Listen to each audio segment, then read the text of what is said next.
Okay, so welcome. This is Facilitating Group Work on Zoom. My name is Rachel Polakowski, and I work in the math department at Cuyamaca College. I'm a full-time tenure track faculty, and I love group work and do group work in my face-to-face classes all the time. And so when we made the transition to remote learning, I thought, okay, there's got to be a way to do group work on Zoom. So I'm here to share with you some of the things I've learned from other people, some of the things I've tried on my own, and give you some tips and tricks on how to be successful with group work, so you don't make the same mistakes I did when I first started. So thank you for introducing yourself in the chat before the meeting started. And now I want to know a little bit more about you. But I want to know about your experiences with group work. So I'm going to launch a poll. And let me get that pulled up here. So there are 3 questions on the poll. If you could take a second to let me know about your experiences with group work as well as your experiences with Zoom. So do you use group work in your face-to-face classes? If we were on campus, would you use group work? And have you used Zoom breakout groups and Zoom polls? So we'll give you about 1 more minute to weigh in. If you're just joining us, we're in the middle of a poll, so you might not see the poll on your screen. Rachel, is that question like I was put in a Zoom breakout room yesterday, but I haven't actually done one myself? I want to know if you've done one yourself, if you've like run a breakout group in your Zoom classrooms. Thanks for asking, Jennifer. I appreciate that. Okay. 20 more seconds. Oh, we got everyone. Okay. So I will share the results with you. So from our poll, we can see that we've got quite a few people who use group work in their face-to-face instruction regularly. That's awesome. And a couple people that sometimes and never. Okay, that's great. Hopefully we'll get you into the group work through Zoom. And then not as many people have used breakout groups or polls on Zoom. So I'm going to be sharing with you some cool ways to use breakout groups and polls on Zoom. This is not going to be just to like set your expectations. This is not going to be a tutorial on how to set up a poll or how to set up breakout groups. At the end of this presentation, I have a resources slide that sends you to video tutorials on how to do that from the instructor side. This is more about like tips and tricks on how to use polls in your teaching and how to use breakout groups in your teaching. So for those of you that have never set up breakout groups or never used polls, I don't want you to get bogged down in the like, well, how do I write a poll? You can go watch a video on that after this presentation. This is more about like when to use a poll and how to help facilitate learning. So I just want to make sure that your expectations are set in that regard. And you just participated in a poll, so good job. And you can see that one of the cool things about polls is as the facilitator, I can share results with you all. So I'm going to stop sharing those poll results. And so a little bit more about Zoom polling, since you just got to experience one. One of the things I love about it is that it's anonymous. Now, when you're setting up a Zoom poll, you can choose to make it anonymous or not. But either way, when you share the results with your students, it will always be anonymous to them. As a teacher, you can go back into the Zoom world after the class is over and download the results and actually see names to poll answers. As you saw, you can publish results for students to see. And what I really like about Zoom polling is it's a great way to keep students actively engaged, because they can't just tune out on what's going on if there's a poll in front of them that they have to click answers on. And as I'm running the poll, it tells me how many people in the meeting have answered. So there's like a little running tally that goes during the poll. So I can see, oh, there's 3 people that haven't answered yet. And as a stats teacher, I teach statistics a lot of the times. I like to use polls to collect data from my students, and then later we can analyze the data together. So that's a cool little sidebar for any mathematicians out there. So some tips for success with polls is that I like to set up my polls before the class meeting starts. And you can do that on the Zoom website. This takes a lot of planning because you kind of have to know when and where you're going to launch a poll during your class meeting. So you really have to think through your lesson ahead of time and to set up the poll ahead of time. However, I have a couple of just in case you don't make a poll, but you want to run one, I like to make some dummy polls. And what that means is it's a poll that doesn't have any questions in it. It just has answer choices. So I'll put no question in the prompt, but I'll give a yes or no answer, or agree or disagree, or A, B, C, D. And that way, when I'm going through class, if a topic comes up and I want to know if the students agree or disagree, I can verbally say the question or put the question into the chat and then launch my dummy poll that has the agree or disagree answers, and they can choose from there.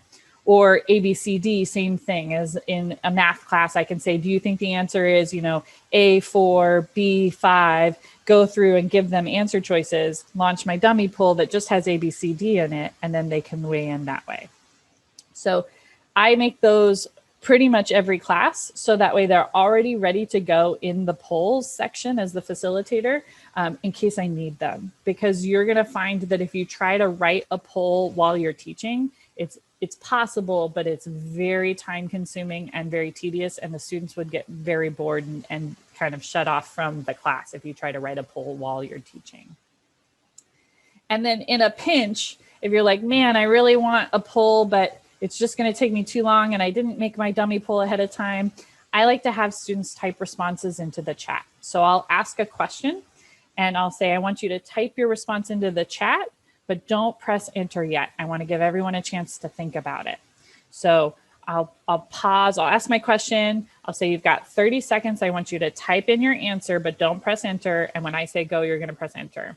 So I give them that time to think about it, type in their answer, and then I say, okay, go. And then the chat just fills with answers from each student. So these are just some ways to get students engaged with the class. And it's great for students that maybe are a little bit more shy and don't want to speak up in the Zoom environment, because now they can, participate in a poll or participate in a chat. And this is like my baby steps to get students comfortable with participating in class, and also realizing that it's expected that they're going to participate in class when they come to our Zoom meetings. I wanted to just say, because I think I forgot to at the beginning, is that I'm happy to share this presentation with you as well as the recording.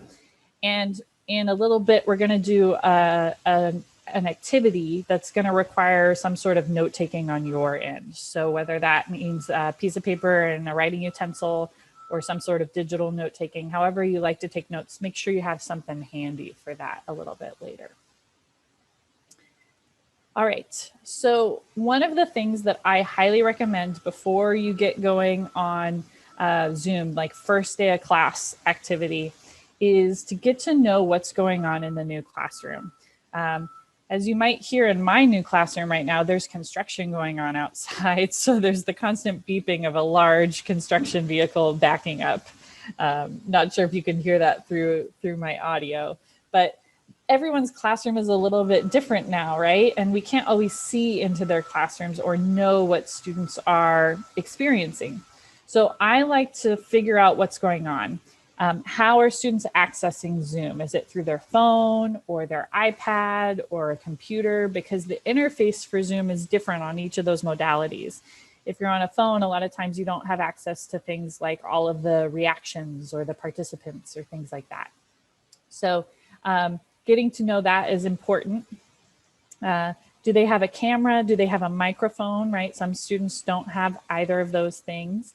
And then also what's going on in the background. Are there children at home that are also on the internet doing online schooling, competing for bandwidth, things like that.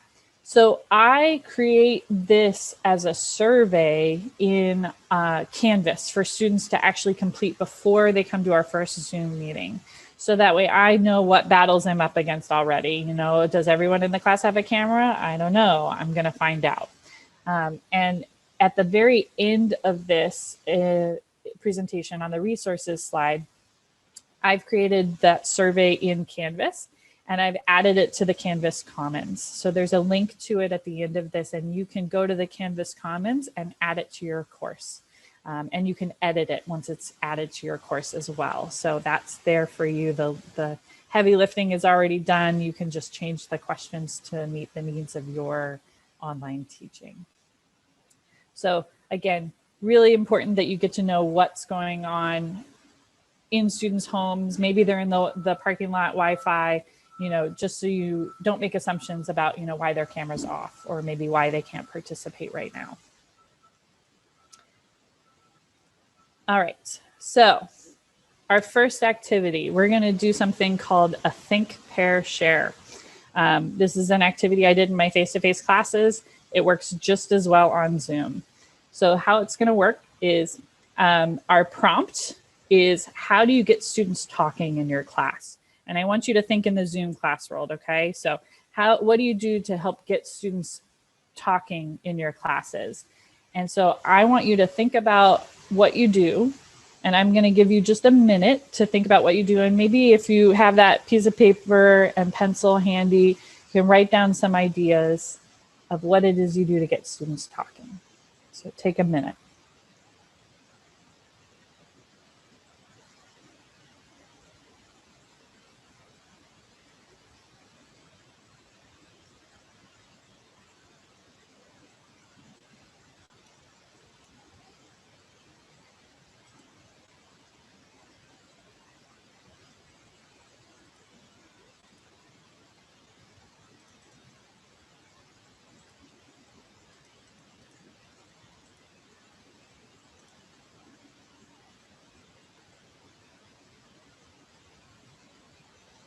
All right, that's about a minute. Hopefully you've got some ideas.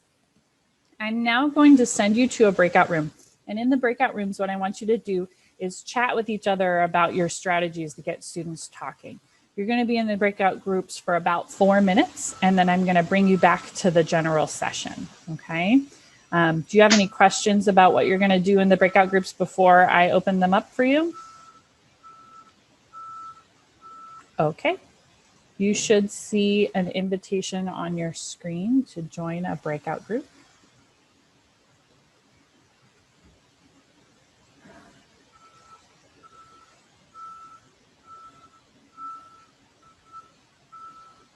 Okay, now a little inside baseball for those of you that are watching the recording. At this point, I usually stop the recording when I'm teaching because the recording always follows the presenter, and it would just be me on the video with me just kind of like staring and clicking at the screen and looking kind of odd. So students watching the recording afterwards would be like, this is a waste of time. Anytime people are in breakout groups, I pause the recording and then I pick it up when everyone comes back. But since you're here and I'm here, I figured we'd take a couple moments to chat. I like to use my phone as a timer. So I just told people they'd have 4 minutes to talk in their breakout groups. So I've got my phone going, recording how long they're there. When it gets down to about a minute, I'm going to use the breakout room feature in Zoom to broadcast a message to all, letting them know they have about 1 minute to wrap up their conversations before I bring them back to the whole group, okay? And then sometimes if I have time during our breakout groups, this is a fairly short one, so I probably won't get into this, but I'll pop into the breakout groups and say, see how things are going, see if students are on task. They even have the ability to ask a question, and it notifies me that there's a student in a breakout group that needs help with something. So it's a good way to kind of monitor what's going on in the breakout groups. So we have about 2.5 minutes left here before I bring people back from the breakout groups.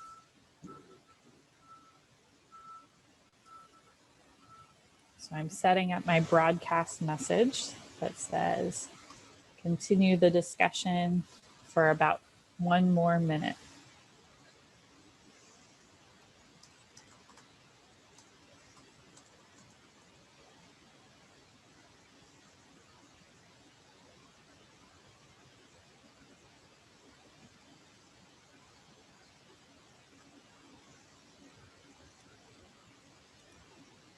Hello, welcome.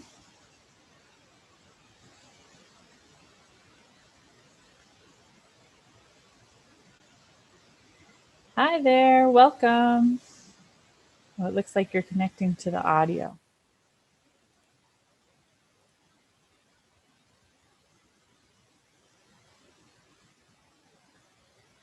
Hello, can you hear me?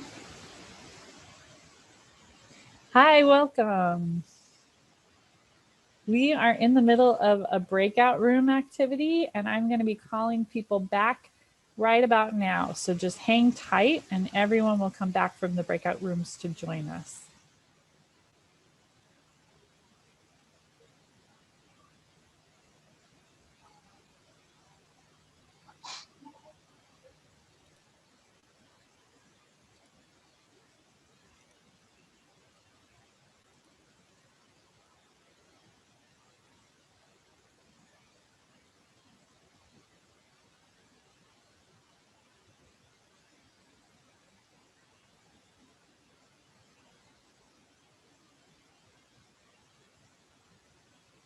All right, so I've set the breakout rooms to close.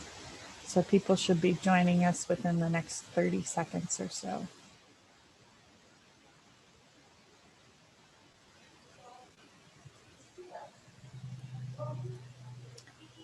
Is it Nazar? Yes, that's me. Hi, Nazar. Hello, hello. Sorry, it took me time to be in That's that okay. Zoom, crazy Zoom. I know, it's always tough to figure out. No We've problem. been talking about it yesterday. No problem. Thank you. So, yeah, welcome. If you wouldn't mind going on mute while we do the presentation, I would appreciate it. And you're always welcome to unmute if you've got questions or anything. Okay, so it looks like everyone is back from the breakout groups. So welcome. So that we did the think, we did the pair, which I did about 3 people in a group. There was one group of 2. I like to have groups of 3 just in case one person's having technology issues or needed to step away from their computer, that other person isn't left like by themselves. There's someone else to talk to. So I really like to use groups of 3 when I'm putting students into breakout groups. Let's hear from someone. I'm going to call on someone from the participants list. Feel free to share with us either your idea of how you get students talking or an idea that came up in your breakout group. So let's hear from Matthew Chen.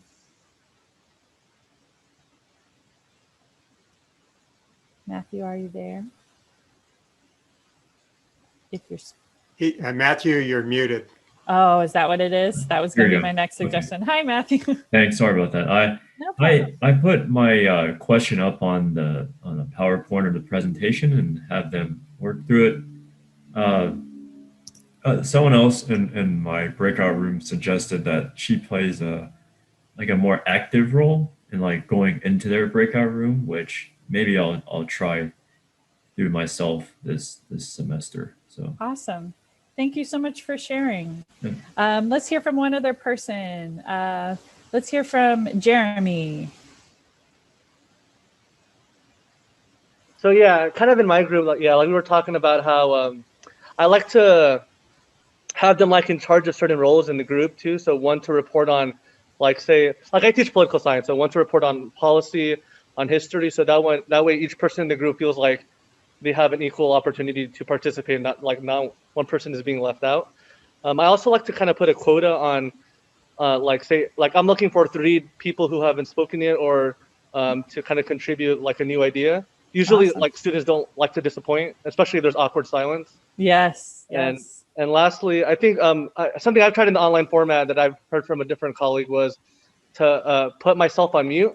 So that way like students, like I don't have to save the students all the time from not talking. That way like someone's forced to step up or to talk. So that way, I mean, I don't have to step in every time. Thank you so much for sharing. That's very helpful. I appreciate it. Mhm. Awesome. So hopefully you got some other great ideas in your Think, Pair, Share. This is an example of how I get students to talk in my class. I give them opportunities to collaborate with each other in a low stakes setting in the group. And then when we come back to the general session, I actually call on students from the roster, but I give them, that can be kind of anxiety inducing for students. So I give them the option, if they don't feel comfortable sharing their idea, they can share an idea from someone else in the group. And it kind of takes off that pressure of like, what if my idea is bad, or what if I'm wrong? They can kind of hide under the veil of, well, what my group member said was, and go from there. So it kind of lowers the stakes of the interactions. And by calling on students from my roster, it kind of eliminates that awkward silence or students speaking over each other. If I say, you know, can someone answer this question? I might have 3 people that unmute at the same time. So it kind of helps move things along smoothly when you're doing group work on Zoom. Another thing that may have came up, and something I do in my classrooms to get students talking, is I actually start class once a week with a conversation starter. And it has nothing to do with math, the topic I teach. So it's things like, what are you binge watching? What's something good that has come from staying at home? What do you do to help you de-stress? One question, start of class, and I call on each student one at a time and ask them to share.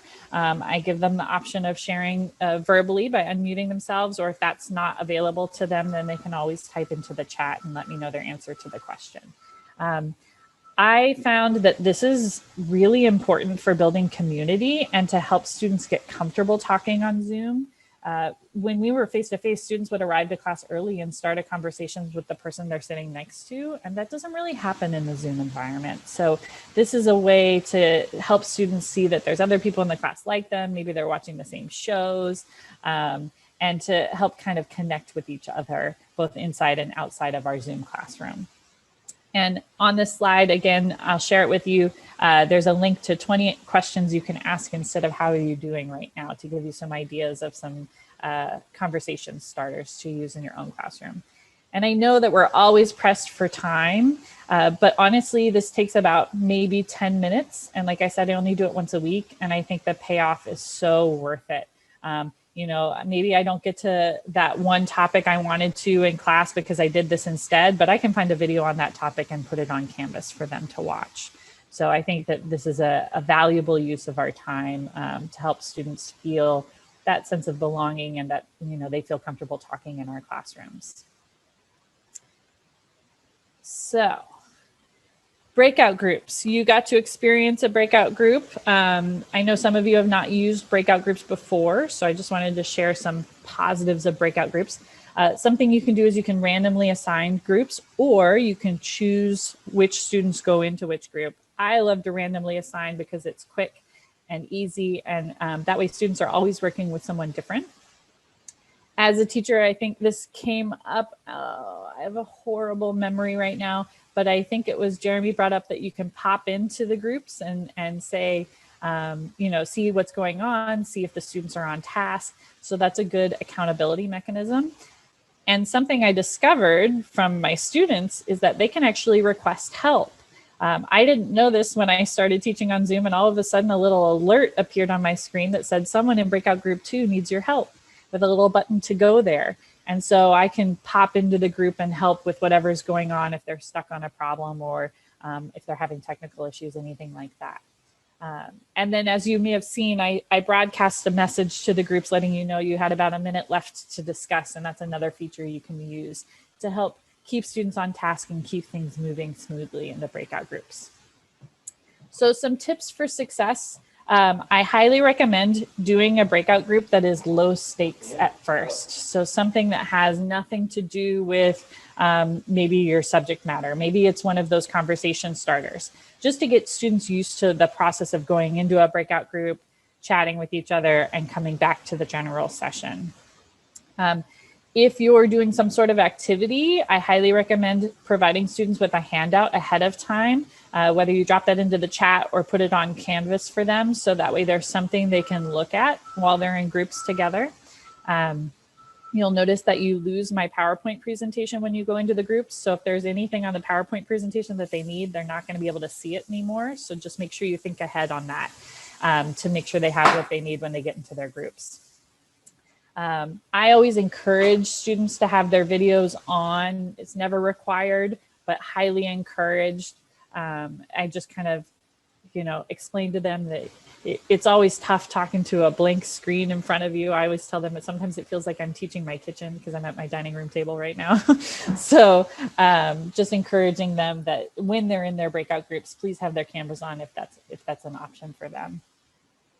It's good to set norms to help students realize what's expected of them.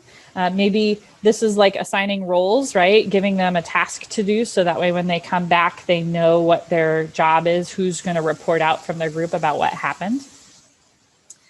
As a facilitator, I highly recommend pausing the recording during your group work.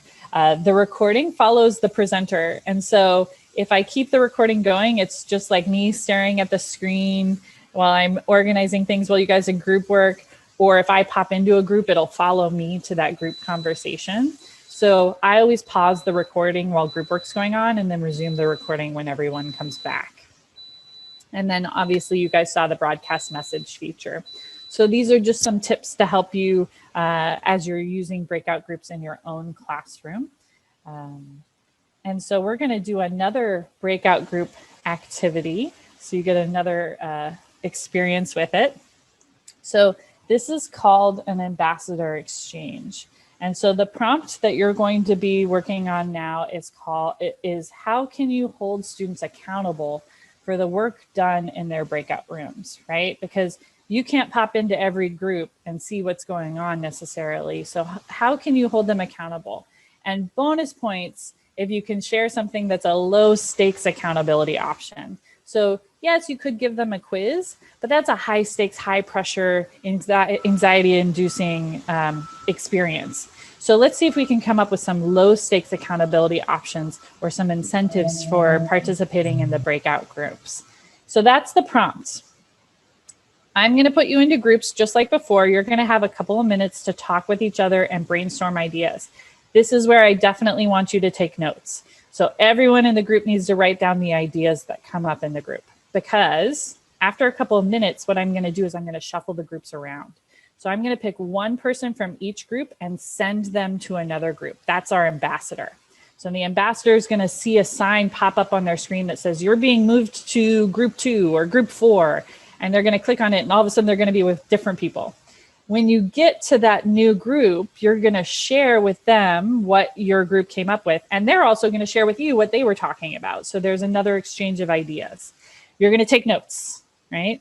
And then after a couple of minutes, I'll send you back to your original group so that way you can share again with what the new group told you, okay? So there's one person from each group that's going to move to a new group and then come back to their home group and report out what they found out. But everyone needs to take notes because you might be the ambassador. Okay, so any questions before I put you into breakout groups again? Okay, so let's do some new breakout groups. And you should see an invitation now.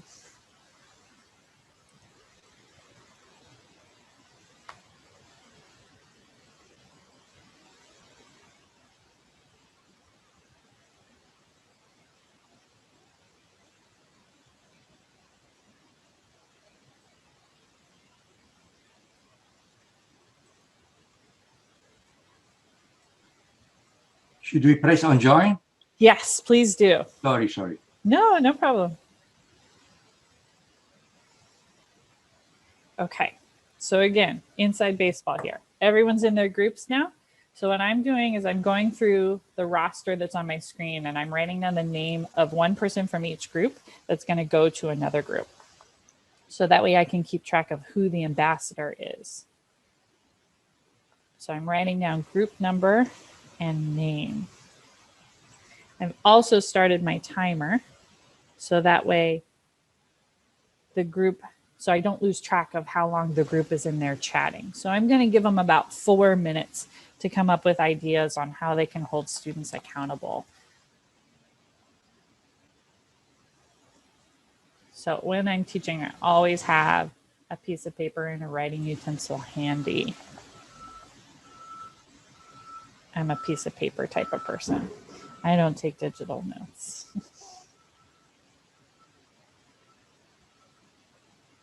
Okay, so I've written down the 6 groups and the 1 ambassador I'm choosing from each group. And so, for example, Ethan is the ambassador in group 1. I'm going to send him to group 2 when my timer goes off. Karina's in group 2. I'm going to send her to group 3, and so on and so forth. The person in group 6 is going to go to group 1. So everyone gets shuffled through to a new group, and they'll get more time to chat with their group mates there.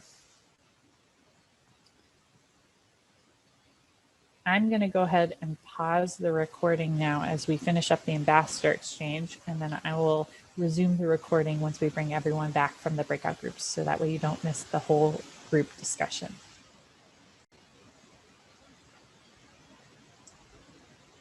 All right, welcome back. We're just waiting for everyone to rejoin us from the breakout groups.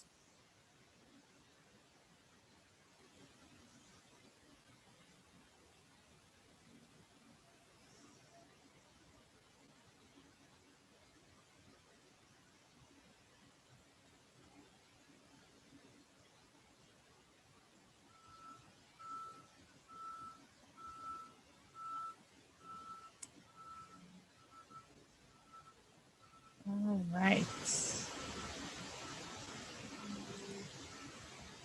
Okay, welcome back, everybody. So let's hear from a couple of people to see what great ideas you came up with. Karina, you were the ambassador for group 2. If you wouldn't mind sharing with us just one idea that came up in your groups about how to hold students accountable for work done.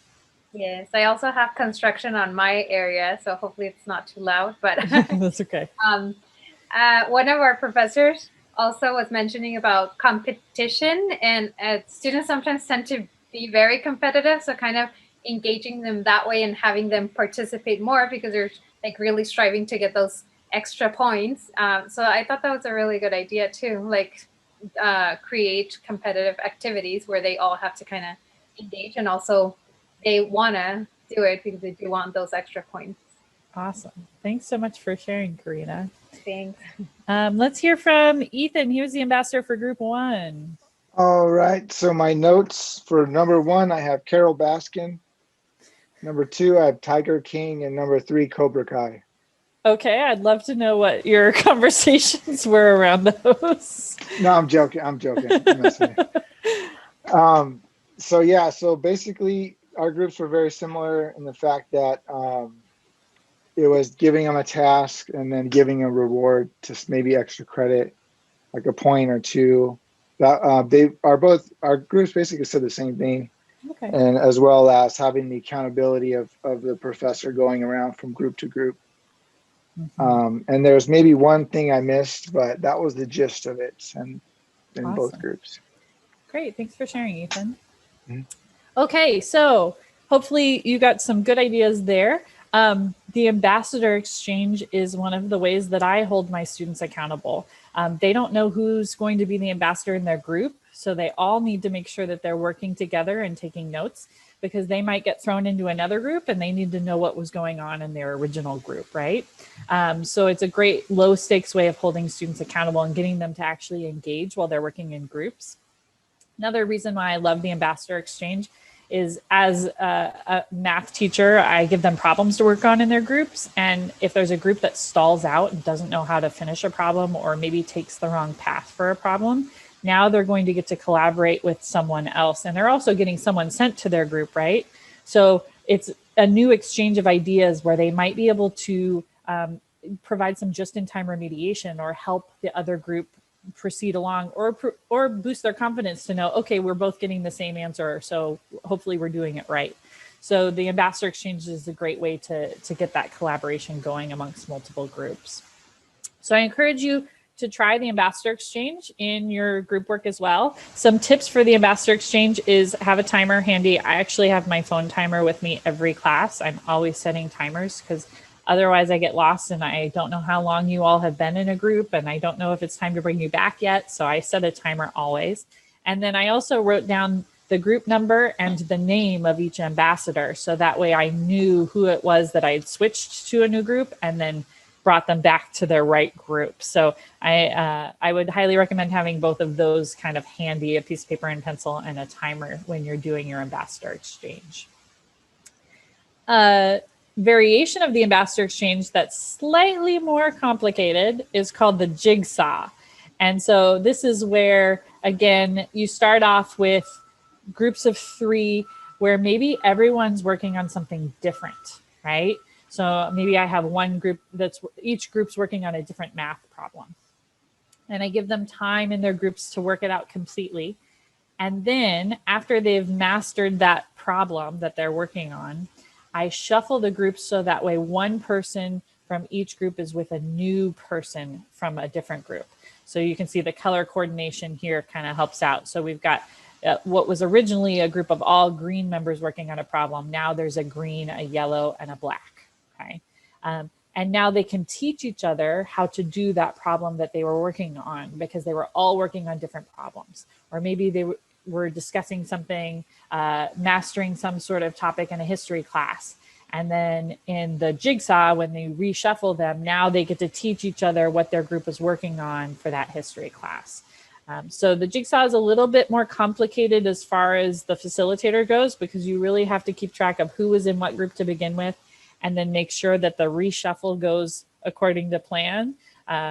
So I suggest starting with the ambassador exchange first and seeing how it goes. And then maybe the more advanced level is to try out the jigsaw with your class.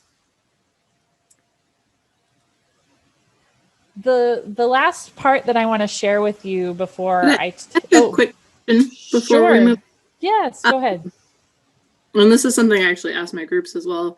Is there a way to practice doing this before you actually are sitting there with 50 students on Zoom? Sure. I sent out a text message to a couple of my friends before we did online teaching. And I said, I need to learn how to use Zoom. Can you guys meet me in a Zoom meeting right now? And I'm going to try all this stuff and you guys are going to let me know how it goes. So maybe family or friends, get them on a Zoom call and just say, hey, I'm going to put you in groups and I might mess up and we'll see how it goes. But honestly, if you mess up with students, you mess up with students. It happens. You're human. It happens to me all the time. And I just say, hey guys, that didn't work out this time. I'm going to work on it and see if we can get it better next time. So it's okay if you flop. I know it seems embarrassing, but the students totally understand that none of us were trained to teach online. So we're all doing the best we can. Yeah, it's the number of students that I'm a little concerned. Yeah, I totally understand. So yeah, get your family on a Zoom call. It's a good chance to chat with them anyway. And then you can practice some of these skills. May I? Yeah. Yes, go ahead, Fabian. Elizabeth, I'm more than happy to meet with you this weekend and do a Zoom little thing. Okay. And I've been using breakout rooms from the get-go since March, and I dived into it. I made my mistakes. I learned from it. But again, it wasn't that bad. But I'm more than happy. Just send me, you got my email or my phone number from last semester or something. So just get hold of me and I'm more than happy. Awesome. Okay, thank you. I appreciate it. I love it. Yeah, get your department in there. Get everyone from the department on. Awesome job. So the last little bit is more about tips and tricks for kind of online teaching now that we're teaching in this modality. So it's more on Canvas than on Zoom. One of the things that I have my students do is use discussion boards outside of class time. And I ask them to engage with each other in the discussion boards. So I require students to post in a discussion board, and some of the settings that I have on Canvas is I make them post before they can see other people's replies. And that way I'm sure that they're thinking about it on their own first before they see what other people have written. And then students are required to comment on each other. And as a teacher, you can grade very easily in SpeedGrader. So this is just another way to get interactions going, maybe outside of the Zoom classroom. So some tips for success, I highly recommend that you set clear expectations, maybe do a rubric to help your students know exactly how they're going to be graded. And in Canvas discussion boards, break up the class into smaller groups. With a 50-person class, no one's going to scroll through all 50 posts, right? It's overwhelming. So maybe break up students into groups of 10 or groups of 5 to give them a little bit of a smaller group interaction to reply and read each other's posts. And then last but not least, I don't let students edit their posts, which can be a little frustrating for them at first. But the whole idea is that I want to know what they originally thought before they saw what other people put. But they're not penalized if they're wrong, if it's something that I'm grading, as long as they reply to themselves and fix any mistakes that they made. So they're asked to correct any mistakes in a reply to self rather than editing their original post. So I can see their original ideas, they're preserved. So those are some suggestions for the Canvas discussion board. And last but not least, before I take any more questions that you might have, this is something that has helped me tremendously since we made the pivot to online instruction. And that is to use a discussion board on Canvas as a place for students to post questions from homework or from class. You know, I was getting so many emails from students with questions about things that they were doing on their homework. And then they were waiting for me to reply, which, you know, I'm not always sitting in front of my computer, and maybe it's not until the next day that they get a response from me, but they need help with their homework now. So I create a discussion board for the module that's just called questions for this module.